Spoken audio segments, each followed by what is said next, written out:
Welcome to the Sabisu Chat training video. In this video, we'll explain what the chat function is and how to use it. A real-time chat with other members of your communities can be useful for getting help, discussing an issue, or sharing an idea. You'll only see logged-in users. Green means online, amber, away. Click the colleague you want and type your message. You can then minimize chat, and when they reply, it will flash blue to alert you.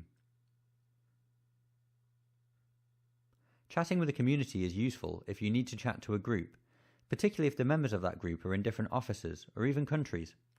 Offline users will get the chat messages the next time they log in.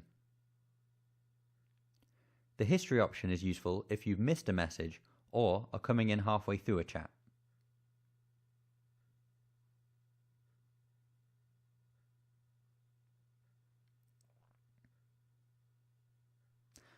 We'll close it there. It's that simple. That's everything for now. We recommend watching the next video in the series on communities, but there are lots of videos available from our wiki to help you on your way. If you'd like further training, just get in touch by dropping us an email at training@sabisu.co. Thanks for watching.